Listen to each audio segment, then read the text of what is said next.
A Balaiada foi uma revolta popular ocorrida na província do Maranhão entre 1838 e 1841.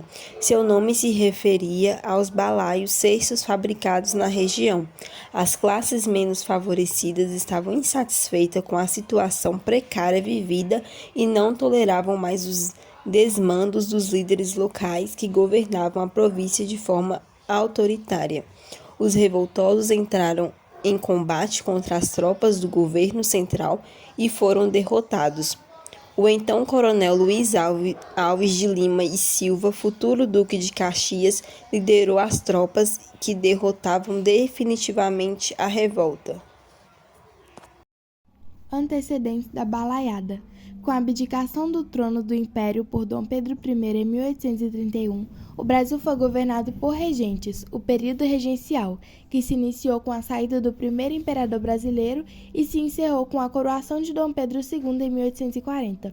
Foi marcado por revoltas provinciais e grande instabilidade, ameaçando a unidade territorial do Brasil. Além dos ideais republicanos rapidamente se espalharem do norte e do sul do Império, questões locais motivaram as revoltas nas províncias. Em 1834 foi publicado o Ato Adicional, que alternava a Constituição de 1824 e concedia às províncias relativa autonomia. As assembleias provinciais puderam fazer suas leis. Isso provocou disputa de poder local, o que também motivou as revoltas do período regencial. No Nordeste, concentrou-se as principais revoltas, e em muitas delas a questão social foi uma das pautas das reivindicações dos revoltosos. A crise socioeconômica atingia a região desde o final do século XVIII, quando a cana-de-açúcar produzida no Brasil não conseguiu superar a concorrência do açúcar produzido pelos holandeses nas Antilhas. O preço do produto produzido nos engenhos nordestinos caiu significativamente, provocando o empobrecimento da população, principalmente os mais pobres. O algodão norte-americano foi outro concorrente do algodão produzido no Nordeste, arruinando qualquer tentativa de se reerguer a economia nordestina. Sem apoio do Rio de Janeiro, os provincianos, influenciados pelos ideais republicanos, começaram a organizar revoltas contra o governo geral e seus representantes nos comandos das províncias, exigindo melhores condições de vida.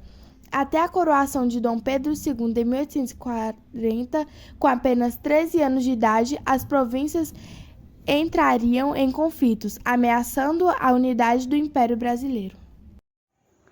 Objetivos da Balaiada. Os objetivos da revolta de Balaiada foram melhorar condições de vida da população mais pobre do Maranhão, acabar com as injustiças e as perseguições cometidas pelo governo maranhense. Causas da Balaiada.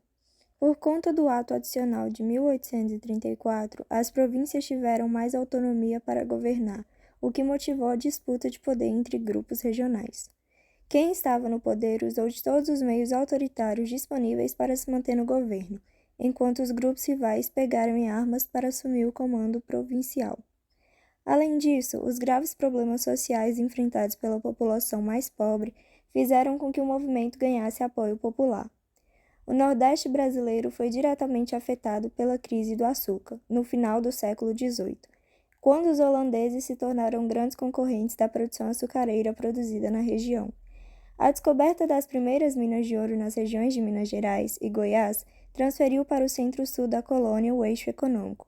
Além disso, a capital do Brasil foi transferida de Salvador, na Bahia, para o Rio de Janeiro, ou seja, a sede administrativa da colônia ficou mais distante das províncias nordestinas. Logo após a independência do Brasil, o algodão se tornou uma atividade econômica de destaque no Nordeste, porém a concorrência da produção algodoeira dos Estados Unidos fez com que o preço do produto brasileiro despencasse no mercado externo. Com a crise do açúcar, a desvalorização do algodão brasileiro aprofundou a crise econômica nas províncias nordestinas, tal como no Maranhão. A crise econômica veio atrelada à crise social, pois não havia investimentos no Maranhão, o que agravou a desigualdade social, bem como a pobreza entre a população mais carente. A publicação do Ato Adicional de 1834 concedeu mais autonomia para as províncias, acirrando as disputas dos grupos sociais pelo poder nos governos provinciais. bem-te-vis e conservadores. O poder na província do Maranhão foi dividido em dois grupos. Bem-te-vis, cujo nome foi inspirado no jornal que representava os anseios da população urbana, eram liberais e apoiaram a fase inicial da balaiada. Conservadores, lutaram contra a revolta. Os dois grupos entraram em confronto, extrapolando a luta pelo poder para o conflito armado. Além disso, a imprensa se tornou um meio de comunicação importante no Brasil, desde as vésperas de sua independência em 1822. Além das notícias, os jornais se tornaram um meio de propagação de ideias republicanas, de críticas ao governo imperial e de censura por parte do imperador. A existência de um grupo maranhense com o nome de um jornal que circulava na época era uma amostra de que a imprensa teve um papel de destaque nas revoltas provinciais. Lei dos Prefeitos. A Lei dos Prefeitos determinava que o governador da província poderia nomear os prefeitos das cidades. Isso gerou revolta porque era um meio de o governador avançar seu poder para o interior provinciano e desbaratar qualquer organização contrária a quem estava no poder. Essa escolha só foi possível por conta do Ato Adicional de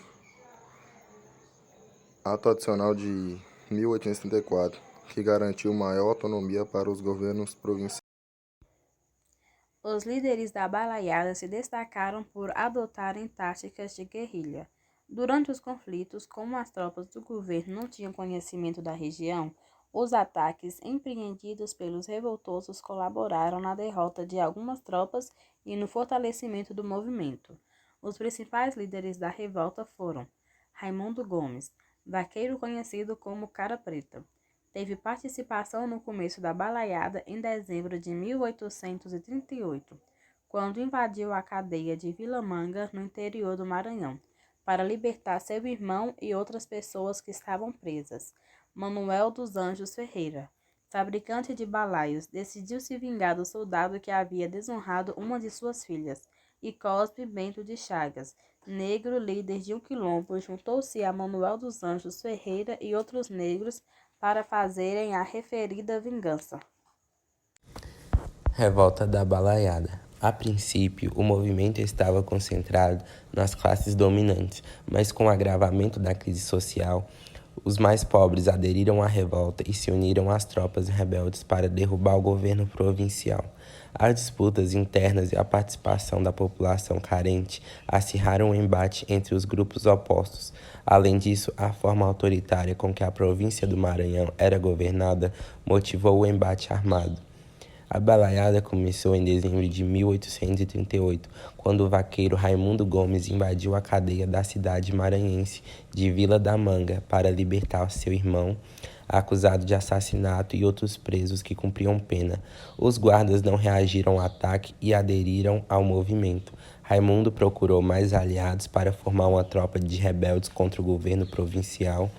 Negros fugidos que moravam nos quilombos seguiram os revoltosos sob a liderança de Cosme Bento, que chefiava um dos quilombos no Maranhão.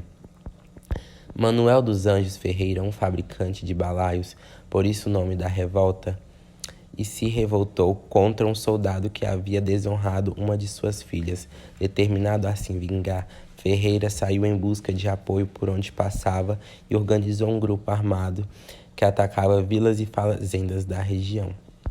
Em 1839, os revoltosos dominaram Vila de Caxias e Vargem Grande, formando uma junta provisória para governar o território conquistado.